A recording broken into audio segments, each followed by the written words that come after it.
नमस्कार, मी भाऊ तोरसेकर. तुम्ही बघत आहात प्रतिपक्ष. मित्रांनो, यथावकाश महाराष्ट्र विधानसभेच्या अध्यक्षांनी शिवसेनेमध्ये जी फाटाफूट झाली होती आणि आमदारांच्या अपात्रतेचा जो विषय होता त्यावर पडदा पाडलेला आहे. कुठलाही आमदार अपात्र ठरलेला नाही.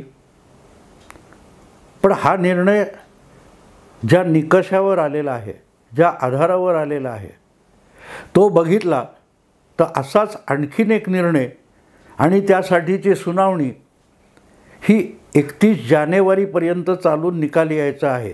म्हणजे अपेक्षित आहे, कारण तशी मुदत सुप्रीम कोर्टानेच घालून दिलेली आहे. जून 2022मध्ये शिवसेना पक्षामध्ये फूट पडली आणि त्यानंतर जे काय कायदेशीर नाट्य रंगलेलं आहे, कोर्टबाजी, कोर्टरूम ड्रामा चालू आहे, त्याच्यावर पडदा पडला आहे.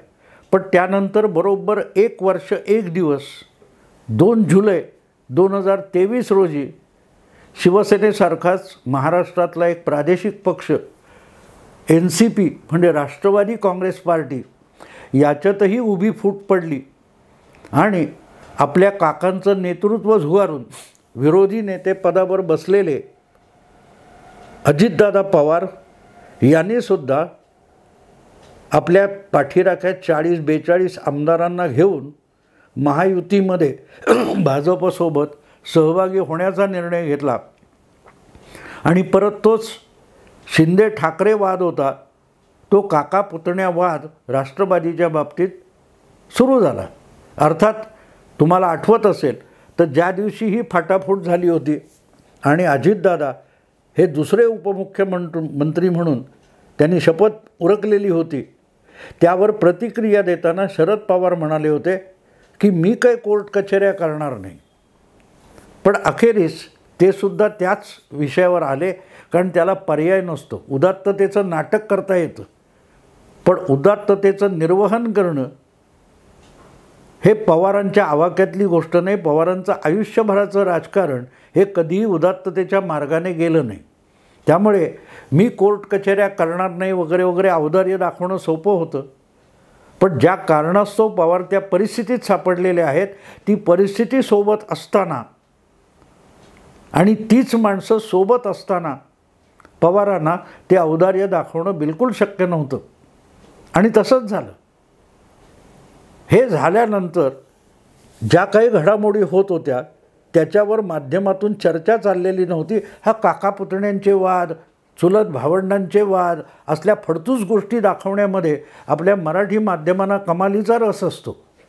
त्यामुळे त्यातून बातमी हातून निसटून जाते किंवा मरून जाते. ब्रेकिंग न्यूजमध्ये बातमी तोडून टाकणं असंच काहीतरी चालतं. त्यामुळे हे झाल्यानंतर म्हणजे मला वाटते 2 जुलै 2023ला अजितदादांनी शरद पवारांना झुगारून उपमुख्यमंत्रीपदाची शपथ घेतली आणि मला वाटते दुसऱ्या दिवशी 3 जुलै 2023ला त्यांनी मुंबईमध्ये एक मोठी सभा घेतली. आपल्या पाठीराख्यांची छगन भुजबळांचा जो शैक्षणिक संकुल वगैरे कॉम्प्लेक्स आहे तिथेही सभा झाली होती. आणि त्यामध्ये सगळे अजितदादांबरोबर आलेले छगन भुजबळ, प्रफुल्ल पटेल वगैरे लोक आपल्या साहेबांवर तुटून पडले. जाऊ नये, तो विषय होऊन गेलेले.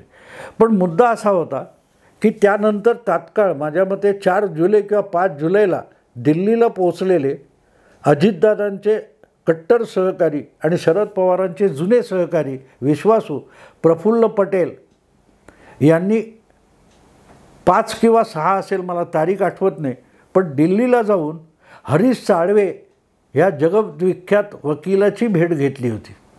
जे हरीश साळवे शिवसेनेच्या फाटाफुटा प्रकरणामधले सगळ्यात प्रमुख वकील मानले जातात, ज्यांनी घटनापीठासमोर एकनाथ शिंदे यांची बाजू मांडताना उद्धव ठाकरे यांच्या वतीने कपिल सिब्बल वगैरे यांनी जो फुगा फुगवलेला होता त्याला अलगट टाचणी लावली आणि उद्धव ठाकरे गोटातली हवा काढून टाकली होती. त्याच हरीश साळवेंची राष्ट्रवादीच्या फाटाफुटीनंतर विनाविलंब प्रफुल्ल पटेल यांनी भेट घेतली होती, याचा सरळ अर्थ असा होता की त्यांची उद्या उद्भवणाऱ्या सगळ्या कोर्ट कचेऱ्या खटल्यामध्ये बाजू हरीश साळवे यांनी मांडायची होती. अर्थात अजून तशी वेळ आलेली नाही, पण हरीश साळवे यांच्याबरोबर जे वकील एकनाथ शिंदेंची बाजू मांडताना होते तेच सगळे वकील, म्हणजे मला वाटते नंदकिशोर कौल किंवा महेश जेठमलानी, हे आज अजितदादांच्या बाजूने वेगवेगळ्या विषया निघालेत तेव्हा उभे राहिलेले. काल परवा मला वाटते निवडणूक आयोगात सुद्धा तेच उभे राहिले होते. त्यामुळे हरीश साळवे यांची 2 जुलैनंतर विनाविलंब जाऊन भेट घेतली तुमच्या प्रफुल्ल पटेलनी, तिथेच चित्र स्पष्ट झालं होतं. आणि मग पवारांच्या औदार्याला उदात्ततेला काही अर्थ राहिला नव्हता की मी कोर्ट कचेऱ्या करणार नाही. जर समोरचा गट तुम्हाला तुमचं नेतृत्व झुगारून राष्ट्रवादीतून बाजूला झालेला जो दुसरा गट आहे अजितदादांचा, तो जर कोर्टात जाणार असेल आपल्या सगळ्या लीगल बाजू पक्क्या करायला, तर त्याला उत्तर देणं याखेरीज तुमची सुटका नसते. आणि झालंही तसंच. पवारांनी खूप ढीक सांगितलं असेल की मी कोर्ट कचेऱ्या करणार नाही, पण अजितदादांनी विनाविलंब निवडणूक आयोगात धाव घेतली आणि आपला जो गट आहे राष्ट्रवादीमधला तोच ओरिजिनल राष्ट्रवादी काँग्रेस पक्ष आहे असा दावा केला. निवडणूक आयोगाला पवारांचं औदार्य मोजून चालत नाही. त्यांच्यासमोर जी प्रकरणं येतील, जे मुद्दे येतील, जे विषय उपस्थित केले जातील त्याचं निर्वहन करणं हे निवडणूक आयोगाचं काम आहे. त्यामुळे अजितदादांनी जो दावा केला की राष्ट्रवादी काँग्रेस पक्ष हा माझ्याकडे आहे, संपूर्णपणे आहे, आणि आमचाच गट जो आहे तोच खराखुरा राष्ट्रवादी पक्ष आहे, राष्ट्रवादी काँग्रेस पक्ष आहे, असा जो अजितदादांनी दावा केला त्यांना लगेच प्रमाणपत्र देणं हे निवडणूक आयोगाचं काम नाही. अजितदादांचा दावा जो आहे त्याची छाननी करणं, तपासणी करणं, कागदोपत्री पुरावे तपासणं हे सगळं काम निवडणूक आयोगाला करावं लागतं. आणि म्हणूनच ते करायचं असेल तर जो उरलेला राष्ट्रवादी पक्ष आहे किंवा अजितदादांनी ज्यांचं नेतृत्व झुगारलं ते शरद पवार आणि त्यांच्यासोबत राहिलेले पक्षाचे जे सहकारी आहेत त्यांचीही बाजू निवडणूक आयोगाला ऐकावीच लागते. सबब त्यांच्याकडून म्हणजे निवडणूक आयोगाकडून शरद पवार आणि सुप्रियाताई यांचा जो राष्ट्रवादीचा उर्वरित गट आहे त्याला नोटीस आली, तुमची बाजू मांडा. ती आल्यानंतर सुप्रियाताईंनी मोठं औदार्य दाखवलं होतं की आमच्या पक्षात कुठलीही फूट पडलेली नाही. एका गटाने वेगळा विचार केला, एका गटाने वेगळा विचार करून ते सत्तेत गेले. पक्ष फुटलेला नाही, पक्ष अखंड आहे. अखंड असतं तर दुसरा गट जाऊन तुम्ही नाही तर पक्ष आमच्या ताब्यात आहे असं दावा करतात. आणि दुसरीकडे आणखीन एक गोष्ट लक्षात घ्यावी लागेल की ज्या वेळेला हा दावा निवडणूक आयोगात करण्यात आला आहे याची खातरजमा झाली तेव्हा शरद पवारांनी घाईगर्दीने दिल्लीमध्ये देशभरच्या वेगवेगळ्या राज्यात ज्या राष्ट्रवादी काँग्रेस पक्षाच्या शाखा आहेत तिथल्या प्रदेशाध्यक्षांना बोलवून परत एकदा आपली पक्षाचा राष्ट्रीय अध्यक्ष अशी निवड करून घेतली.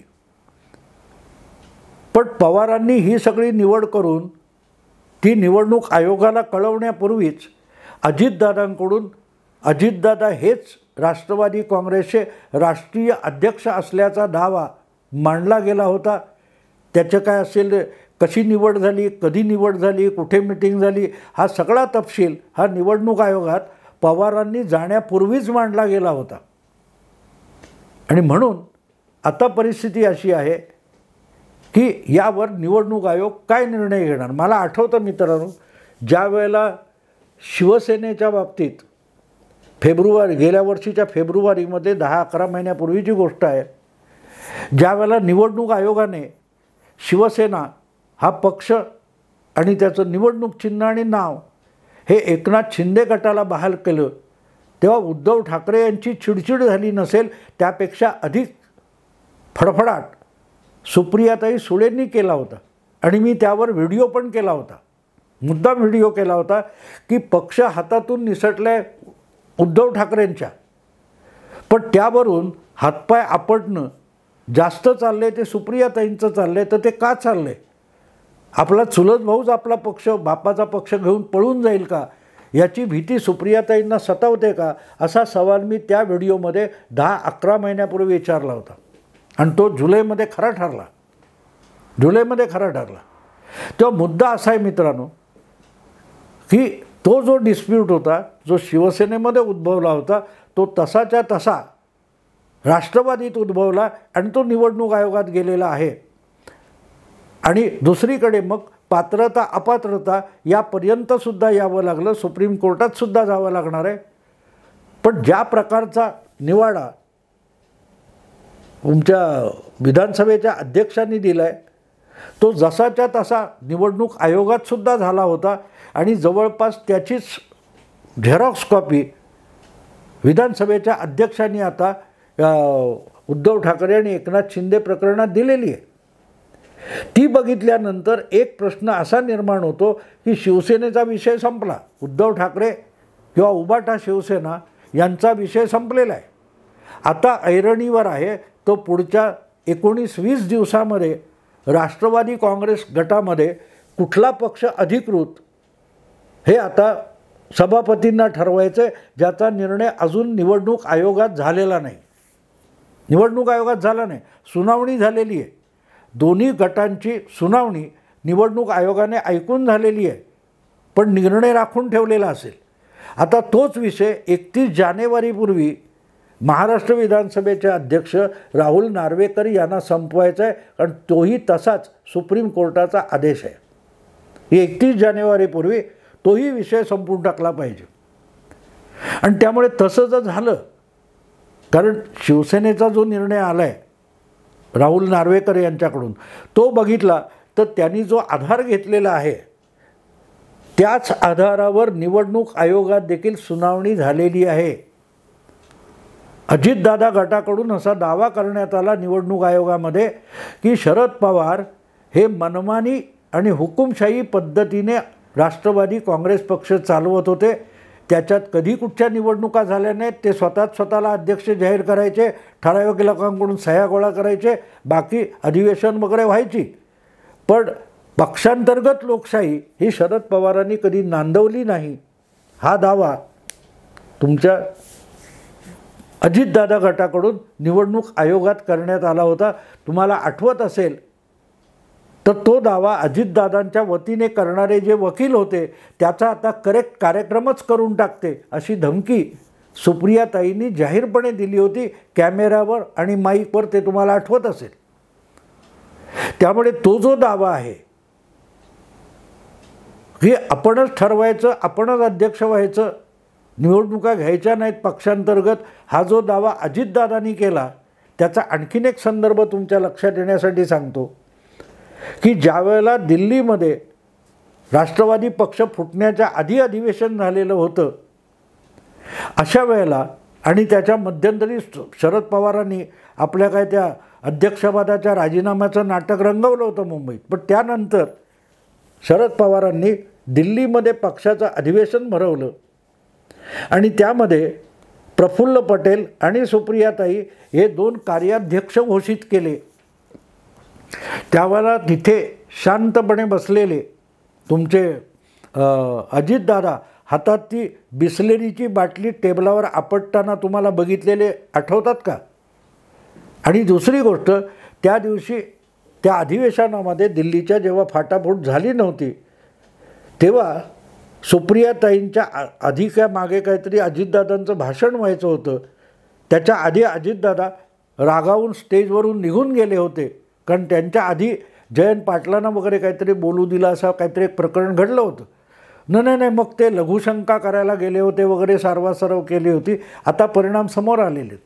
मुद्दा असा आहे मित्रांनो की ज्या प्रकारे शिवसेनेमध्ये फाटाफूट झाली, नेमकी त्याच पद्धतीची फाटाफूट जर राष्ट्रवादी काँग्रेसमध्ये झालेली असेल आणि तसाच्या तसा वाद जर निवडणूक आयोगात गेला असेल, सुप्रीम कोर्टात किंवा विधानसभेच्या अध्यक्षांकडे आला असेल, तर निर्णय वेगळा कसा होऊ शकेल? साधी सरळ गोष्ट आहे. हे आपल्या हातून आता पक्ष जाईल हे सुप्रियाताईंना सुद्धा जाणवलेलं असणार. कारण तो आधी फुटून जाणं ठीक आहे, पण तो अधिकृतपणे जाणं, निवडणूक आयोगाकडून तुमचा दावा फेटाळला जाणं, विधानसभा अध्यक्षांकडून दावा फेटाळला जाणं, ही अतिशय गंभीर बाब होते, अतिशय गंभीर बाब होते. आणि म्हणून या सगळ्या गडबडीमध्ये एक प्रश्न असा होतो की आता या सगळ्या घटनेनंतर शरद पवारांकडे उरलंय काय? धाकधूक सोडून काही उरलंय का? अर्थात आपण याला समर्थपणे सामोरं जाऊ किंवा उद्धव ठाकरेंना अजूनही सुप्रीम कोर्टात जाण्याची उत्तम संधी आहे, ह्या ज्या काय प्रतिक्रिया पवारांनी दिल्या आहेत त्याला मी सारवासारव म्हणतो. ही ती सारवासारव आहे. हेच आपल्या वाट्याला येणार आहे आणि आपण तसं झालं तर सुप्रीम कोर्टात जाऊ हे शरद पवारांनी सूचित केलेलं आहे. 31 डिसेंबरला असाच निर्णय काका आणि पुतण्यांच्या बाबतीत आला तर शरद पवार सुप्रीम कोर्टात जाण्याच्या तयारीत आहेत, एवढाच पवारांच्या प्रतिक्रियेचा आपण अर्थ लावू शकतो. पण याचा परिणाम मित्रांनो लक्षात घेता का तुम्ही? या प्रकारे ऐन लोकसभा निवडणुका दारात येऊन उभ्या असताना महाराष्ट्रातले महाविकास आघाडीतले 2 प्रमुख पक्ष, जे महाविकास आघाडीच्या सरकारमधले 2 प्रमुख पक्ष होते, एकाचा मुख्यमंत्री दुसऱ्याचा उपमुख्यमंत्री, त्याच 2 पक्षांची महाविकास आघाडीमध्ये आज इतकी दुर्बल अवस्था झालेली आहे की त्यांच्यापेक्षा 3ऱ्या क्रमांकाचा जो पक्ष होता काँग्रेस तो सबळ झालेला आहे. आणि निवडणुका लोकसभेच्या आहेत. देशामध्ये शिवसेना आणि राष्ट्रवादी काँग्रेस हे महाराष्ट्राबाहेर जवळपास नाहीत, नावापुरते सुद्धा नाहीत. अशा वेळेला ते महाराष्ट्रातच दुबळे झालेले असतील तर महाराष्ट्रात जे लोकसभा निवडणुकीचं जागा वाटप वगैरे होऊ घातलेलं आहे त्यामध्ये ह्या नार्वेकरांच्या निर्णयामुळे सगळ्यात वाईट अवस्था राष्ट्रवादी काँग्रेस म्हणजे शरद पवार आणि उबाटा शिवसेना म्हणजे उद्धव ठाकरे यांची झालेली आहे. कारण त्या आता जागा वाटपामध्ये इंडिया अलायन्स इंडिया अलायन्स किंवा महाविकास आघाडीमध्ये या दोनही पक्षांना आपले दावे मांडणं किंवा बार्गेनिंग, ज्याला सौदेबाजी, अधिकाधिक जागा आपल्याला मिळाव्यात म्हणून जी सौदेबाजी करायची गोष्ट असते, ते मुद्दे या दोघांकडूनही आघाडीच्या अंतर्गत निसटलेले आहेत. एक तर ते संजय निरुपम वगैरे अशा लोकांनी, मिलिंद देवरांनी उघडपणे शिवसेनेला धमकी दिली, ते जुन्या गोष्टी विसरा, आता तुमच्या पक्षामध्ये तेवढं बळ राहिलेलं नाही, हे मिलिंद देवरा, संजय निरुपम उघडपणे बोललेले आहेत. आणि इतरही काँग्रेसचे महाराष्ट्रातले नेते उघडपणे सांगतात की तुमचे पक्ष फुटलेत, आमचा पक्ष इंटॅक्ट आहे. जी काय मतं आम्हाला लोकसभेमध्ये विधानसभेमध्ये 14-19ला मिळाली ती आमची मतं शाबूत आहेत. तुमची मतं आता गेल्या वेळेसारखी 10 वर्षात जी मतं तुम्हाला मिळाली ती परत मिळतील याची कुठलीही शाश्वती आत्ता देता येत नाही. आणि म्हणून महाविकास आघाडीमध्ये आम्ही मोठा पक्ष आहोत आणि तो दावा नुसता पोकळ नाही आहे. विधानसभेतलं विरोधी नेतेपद हे अजितदादांच्या पक्ष सोडल्यानंतर म्हणूनच काँग्रेस पक्षाकडे गेलं. विजय वडेट्टीवार यांची विरोधी नेता म्हणून विधानसभेत निवड झाली. या सगळ्या शिवसेनेच्या निर्णयामुळे फक्त महाविकास आघाडीमधली उद्धव ठाकरे यांची बार्गेनिंग कपॅसिटी संपलेली नाही, शरद पवारांची आणि सुप्रियाताईंची सुद्धा बार्गेनिंग कपॅसिटी खाली आलेली आहे. त्यांचं वजन आघाडीमध्ये कमी झालेलं आहे. जे लोक कालपर्यंत मोठमोठे दावे करत होते, 22 जागा, 26 जागा, 23 जागा, 18 जागा, हवा गेली. नार्वेकरांच्या एका निर्णयातून, दुसरा निर्णय बाकी आहे, पण या एका निर्णयातून राष्ट्रवादी काँग्रेस सुळे पवार गट आणि शिवसेना उबाठा गट या दोघांची महाविकास आघाडीतली ताकद किंवा बार्गेनिंग पॉवर ही कमी झालेली आहे. मला ह्या वेळेला आठवण येते की 2014चे विधानसभा निकाल लागत असताना अचानक शरद पवारांनी भाजपला परस्पर न मागितलेला पाठिंबा दिला होता आणि नंतर काय सांगितलं की शिवसेनेची भाजपबरोबर जातानाची बार्गेनिंग पॉवर घटवण्यासाठी आम्ही केलेली ती खेळी होती. आज त्यांच्याच पुतण्याने 2014 आपल्या काकांचा डाव आज काकांवरच उलटवला आहे. आज महाविकास आघाडीत पवारांची बार्गेनिंग पॉवर जी होती ती त्यांच्याच पुतण्याने जमीनदोस्त करून टाकली. कसं दैव दुर्विलास असतो बघा मित्रांनो. 10 तारीखला निकाल लागलेला आहे, 31 तारीखला काय निकाल तो बघू. पण धाकधूक वाढली आहे. सुप्रियाताई, शरद पवार, जितेंद्र आव्हाड अशांच्या प्रतिक्रिया येतील त्याच्यावर बारीक लक्ष ठेवा. कारण पवारांचं भवितव्य हे त्या नार्वेकरांच्या 31 जानेवारीला येणाऱ्या निर्णयावर अवलंबून आहे. आत्ता इथेच थांबतो. आवडलं लाईक करा, शेअर करा, सबस्क्राईब करा. नमस्कार.